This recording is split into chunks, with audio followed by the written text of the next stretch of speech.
चलो तनी ना देखा तनी ऐसा देहिया ह रोज और हमारे खाए पर भीड़ल बानी खाए पर कहाँ भीड़ल बानी जनता बोलू बाबूजी के तबीयत खराब बा अब भैया तो बहरे बनल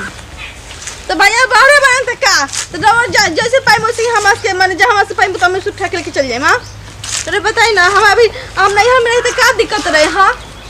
बाबूजी ना भेजना हां बाबूजी भेजलन हां हां जा दे भगवान के कि भगवान हम उठा ले सबसे पहले ऐसे काहे बोलतल भौजी रोज से दे पर के नाम टेंशन खत्म हो जाए सबसे पहले ना वहां से नहीं में ठीक से रहता नहीं ना ससुराल में ठीक से रहता नहीं ना जिया तरी ना मरा तरी चली का बोलो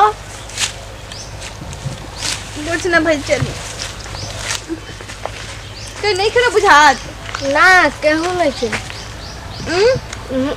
देखा बैठ रही का बैठ जा हां बैठो चलो चलो तो गोड़ दिखाए लगो अरे बाप रे अरे मम्मी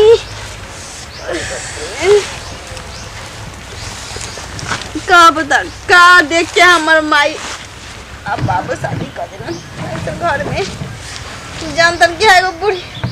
सासू मारा तन तो टेंशन ना रही बाकी मम्मी चल गए को बूढ़ा बड़ा तो उनका उसी 24 घंटे तबीयत खराब रहेला तो का करबो तबीयत खराब है तुमको तोरो देखो तन तोरो तबीयत खराब है रोज कैसे कहते हैं ना कि ए बुआजी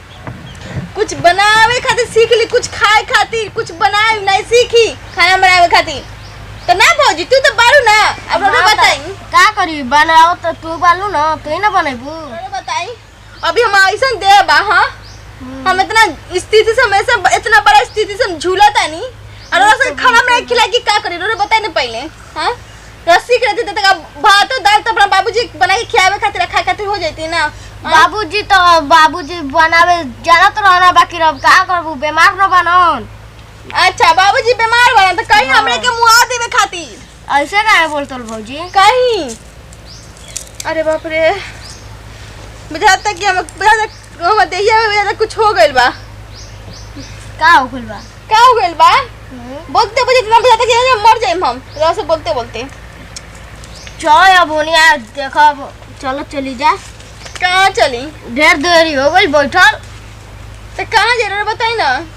ना जी नहीं जाए का मन घर कहाँ जाए बोली ना पहले कहाँ जाए घर नहीं जाए का मन का ऐसा हालत में हमारे पैदल लेके जाता नहीं देखो समझ में नहीं क्या होता ना उठा के लेके चली हंसता नहीं की तरह हंसता नहीं हाँ तो क्या करी उठा के हुआ ना नहीं उठा के लेके चली गाड़ी घोड़ा हटल ही नहीं के तो माने गाड़ी घोड़ा सब खातिर बा हमें खातिर गाड़ी घोड़ा नहीं के ना हैं तोरे खातिर गाड़ी से जैसी ना हम गाड़ी हटल नहीं के केनियो लोग होता लिखी सा लौकी रो कुछ ना लौकी जिंदगी तो बताता कि अपन न रखो गेल हे भगवान कैसे घर में हमर बाबूजी त नहीं खाना के कहां गोई बानो घूमे गइल बारा अपन खेत और ना घूमे तो अइया ए नहीं खेतवा का हवे ना खेतवा हो का ना बबूरिया के लौकताटे अच्छा ठीक बा अरे बाप रे उठो अरे देवर जी बाकी बहुत हम अरे बाप रे उठा के पड़ी का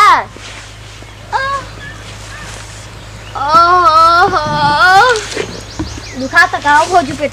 पेटवा दुखाता कमर में इतना दर्द होता हमरा पैर हाथ में बुझाता कैसे बोलूं का हो भौजी हां रो जल्दी चचा बनम रो तारा मत टेंशन देता नहीं दूसरे क्या खबर है अरे बाप रे ए देवर जी हां बोलो कुछ उपाय करी ना का हम उपाय करी अरे बाप रे बाप केहू लौका थकला ही नहीं थे बर्दाश्त करा घर आइला ही बा का टेंशन ले वाली बबुआ होई ए देवर जी बर्दाश्त नहीं कर अरे बाप रे का बोलो अरे बाप रे बाप अरे माई अरे मम्मी अरे बाबूजी अरे बाप रे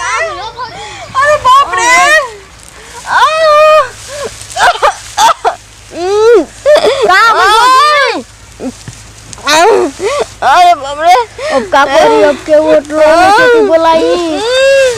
के नहीं चलो को भौजी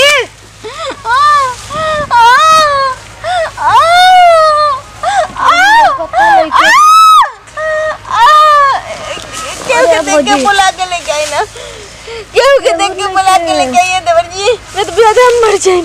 हो बुझा देखिए प्राण में निकल जाए। अरे भौजी दर्जी हां बोला जी तो मर जाए। अरे बाप रे अरे केहू के लेके आई ना बुला के। अरे रुको भौजी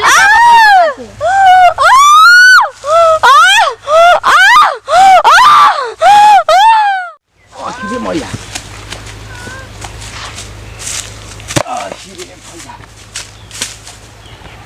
त मेहरा त लइका हो खेला बा एकरा रे काहे गिरल बिया। बाप रे बाप जना तक अबे टाइम बाका दर्द के मारे जाते गिर के मर गए। ऐसे ही वो नहीं खेला अरे सांस तो होते बाटे लागत है ना कि एकरा पेट में दर्द वद उठल हो ये आवत रहलिया के आरो से जाता गिर गेल बिया। ए बचिया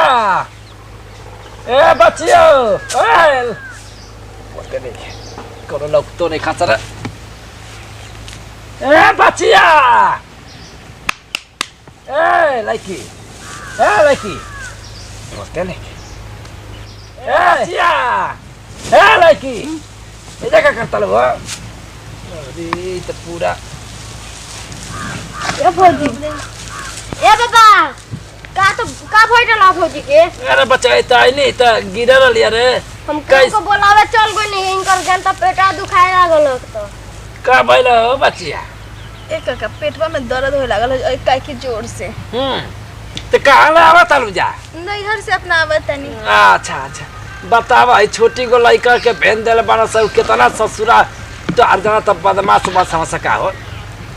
चले को भौजी हमार घर में केहू नहीं के खाली एगो ससुर जी बारे। अच्छा बूढ़ पुरानिया बना यही से नहीं ना तार मर्दा हो हमर बाहर में बारन। बताओ बेचारी क्या ए जा काम ना रहती ना देख रहती तो ए तरह गिरा रही तो मुरझाई रही तो बच्चा ऐसा बात है ना चला तो कहाँ गा पड़ी कहाँ बचा पड़ी तोर गवा और अथुया ना हटे नुआंग में बगलवा हां ओई जे गारा हां गारा चल से बच्चा आधा दूर ले जाता नहीं अरे छोड़ दे। चलो भौजी उठा बच्चा उठा आराम से उठे हाँ चला चला बचिए बाप रे बाप